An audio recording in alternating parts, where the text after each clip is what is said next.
Hi. I'm going to show you how I put the masks together that I made because I think it's very simple, but obviously following my mind is not necessarily simple.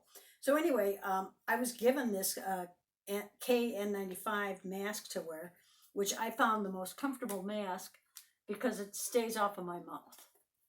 So I like that. And so I've made a couple of tries of making it, and I've made plenty of mistakes. And I've come up with this model, which works really well for me. And so I thought I'd show this to you so you don't have to make all the mistakes I did. So I have made a pattern that I am happy to give you. This one has some instructions on it, which I think are probably not useful. And then this is the one that you would cut your pattern out of. I recommend that you cut it out of just an old manila envelope. And so this is the one that I have. And I'll explain later what this slot is. But this makes it easy to trace. I use Sharpie pens to trace it. So what you need is you need some interface, and it's INTER, and face like your beautiful face. So you need this to give it a little body and stiffness to it. And then you need some fabric. I've got some beautiful quilt fabric that my wonderful sister-in-law Nancy Stewart sent me. So she sends me these things called fat quarters, which work great for making masks. I like to put a contrasting inside to it. So altogether you have 3 layers. You have the outside, an inside, and the interface in there. So you also need some elastic. I got elastic from Amazon. It's just lightweight elastic. It was pretty cheap. I had been using these 16 gauge wire, 16 or 18 gauge wire for the nose pieces, and I thought I'd give these aluminum ones from Amazon a try, and I like them. They're not as durable, but they're more comfortable. So, and those are also super cheap. I think it was $7 for 150 of them. So what I do is because this is the width of the interface, I take a piece and cut it off, and I put it on a board that I don't care if it gets this Sharpie ink on it. And I have, you can see I've made 4 there. So I've just drawn those on there. And there's a gluey side and a non-gluey side. You can feel it. You can feel the lumpy gluey stuff. So you're going to want to take your iron and put it on the no steam setting, because you don't want, steam isn't helpful for that. So I'm going to take my fat quarter here, and I'm just going to put that on there and do it this way, because otherwise you might get the glue on your iron. Ask me how I know that. So we're just going to heat this up. This is 100% cotton fabric. That's just because that's what I like to use. I can feel where the interface is. I bought my interface in Madison at Joann Fabrics. It was kind of a stumble through and find the stuff that you thought was going to work for you. Okay, so I've got that down, and I'm going to let that cool so the glue sticks. So why don't you put that on pause? Okay, we're back. So you're going to cut those 4 off. This is still hot. So you're going to cut these out so they're easy to trim. Now these little notches on here are to tell you where the elastic goes. Don't cut those out. Just draw that in when you, this is cooled down. I can show you this now. You can see the little notches are there on the fabric. It's just to tell you where the elastic should go. So, on this one here, I've cut this one nice and trim to it, and I can see where the elastic is. This is my backing fabric. Now I want to put this nose piece on here, and it's going to go against your face this way, so you want the flat part on the inside here. So that's why I put this notch in here, because that's how lazy I am. So I've got that lined up on there. Why don't you put it on pause a second? Okay, and we're back. So I just use a pin. If I was in Kentucky, I would be saying I'm using a pin. Actually, my eyes are so bad. Oh, wait a second. Nope, I gotta go in the light and start this. So Mary's gonna put that on. Okay. Sissies. Okay, so that's it off of there. So that's why I put this little notch in here. I can just drop that in there. Ta-da. There. So, and what I've done, we're going to use a 1/4 inch seam around the edge. So I've put this at 1/2 inch. So when I put this together, which I will in a second, we'll be stitching right around there, and we'll stitch that in place. The glue's there, but after a couple washings, it probably won't be. So what we're going to do is we're going to put right sides together. And why don't you go ahead and put it on pause? Okay, so I'm back. All right, so for my face, I use I cut 7 inches of elastic. Mary likes 8 inches on hers, and I have all the way up to 11 inch. So I do it in 1 inch increments. You're going to have a 1/2 inch, about a 1/2 inch in your seam. So it'll be a little less than that. So, but what you're going to do, and I'm going to go on this side so I can see my little notches. And if you have these are really, really handy. Nancy, again, who gives me all wonderful sewing notions. So I'm going to line these up, make sure everything's lined up. I'm going to take this elastic, put it right there at the notch. Like that, just a little bit, because you're going over, so you're gonna have a little bit more than that. I'm gonna put this little penny thingy there. Okay, you can turn that off. Okay, we're back here again. I thought maybe it'd be a good thing to show you this again, what I'm doing. So I'm putting the elastic in right where that notch is. I'm just letting I'm eyeballing it, and just a little bit. These clips are fabulous. Make sure there's a rounded side and a flat side. So put the flat side down. Make sure you have the flat side going the same way. So take your elastic and loop it in there so it's not going to end up in the seam. And there you go. I usually throw one more in here. Okay, and now we're ready for the sewing machine. You're back. Okay, so I've got my sewing machine set up.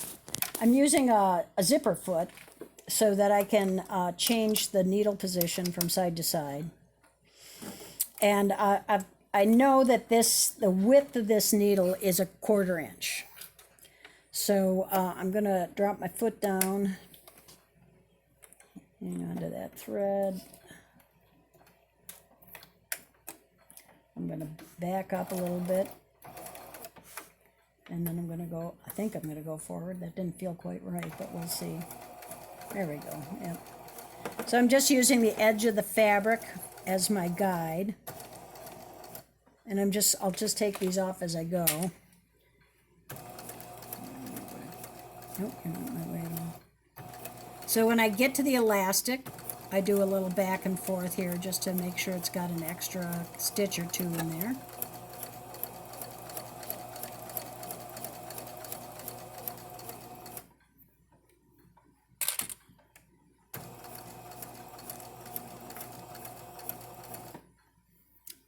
So my elastic slid under here. What I'm going to do is lift that up and just put that elastic back in place. I had my needle down in the fabric, so I didn't want that elastic going away on me. Just do it back and forth here. That elastic's being troublesome.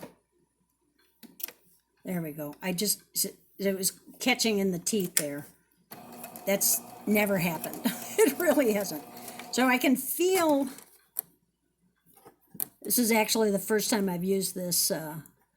I can feel that wire under there, and I'm just going to go right along the top of it.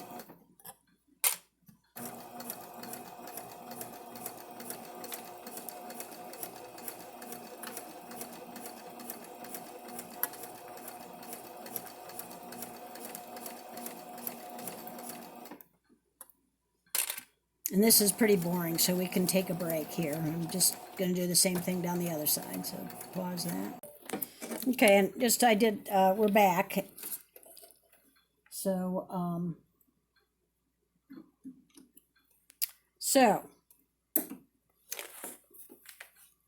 going to just clip my threads here. All right, so there's my nose pieces in place. I'm double stitched in here. Actually, remember when I said that what happened? That folded under. So I'm going to go over that again because that'll be a problem. So I'm just going to pick it up from here. And I'm just going to come in a little bit.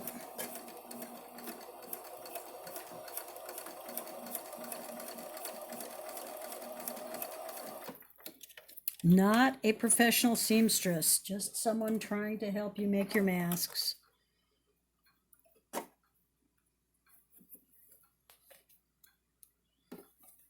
Okay, so it makes sense to take a look at and make sure that this seam is good here. That piece for whatever just folded under. Otherwise, we've got a good, because you're going to have a lot of stress there. So I'm taking a good look at that. Yeah, I've got a good seam there. That should be good. All right, so now I'm going to turn this inside out. I'm going to show you another handy little tool that Nancy, my sister-in-law, Nancy Stewart, gave me. And I think she calls this a plastic iron or a finger iron or something like that. But we can turn this thing inside out.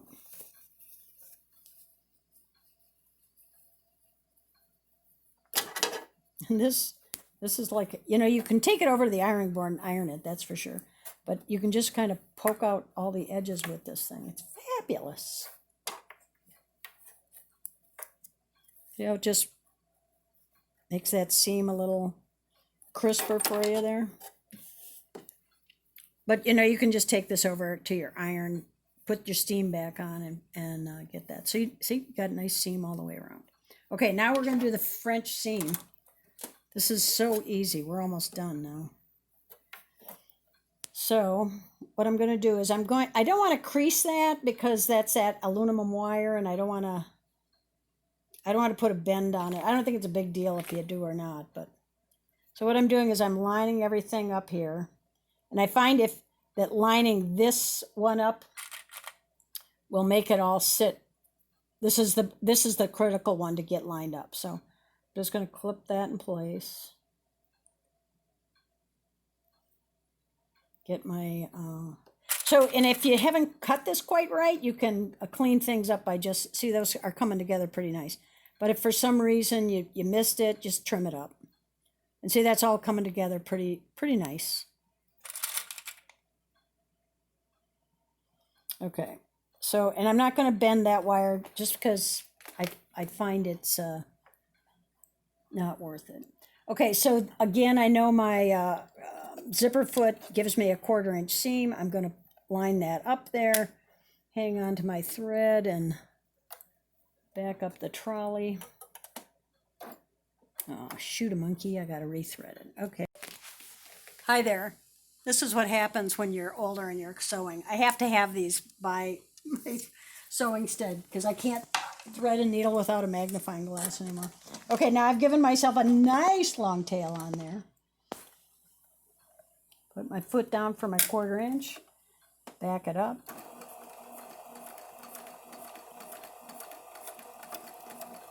So I'm back stitching there, so I've got a good anchor there. I'm following that. I'm going to pull this out.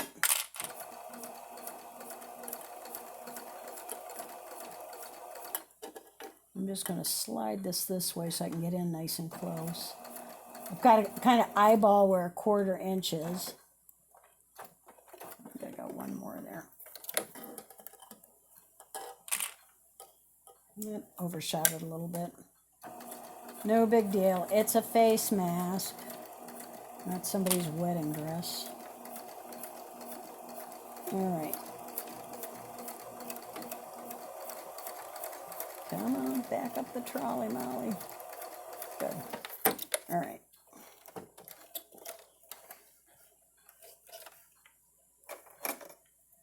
Okay, so here's another place where you want to look and make sure that you've got everything lined up. Because if you've got an edge that's hanging out too far, and I think I'll just trim these threads here.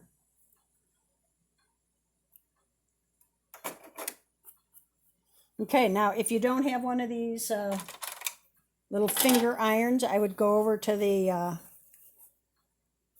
pressing darning board and press those. But this really does a nice job. So, to the best of my knowledge, this is called a French seam. So what I have found is when you're doing this top piece, and now you can go ahead and make that bend, because that's where you're going to want to bend. That's going to bend a bend of your nose.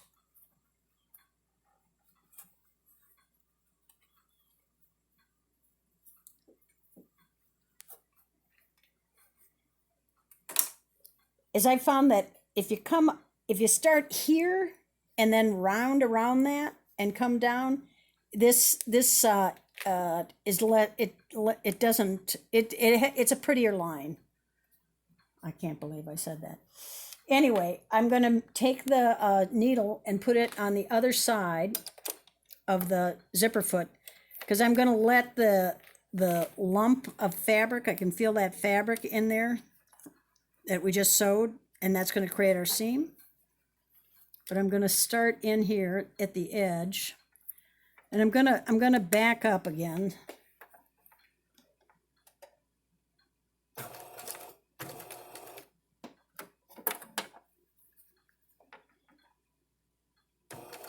So I'm turning in, and I'm feeling where that edge of that seam is.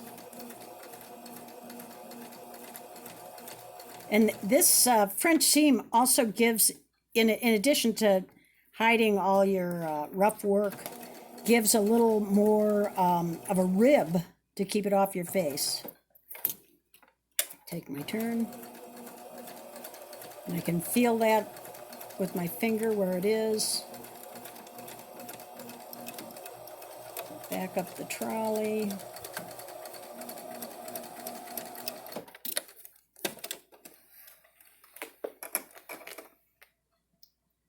So I double stitch that. I'm going to cut that.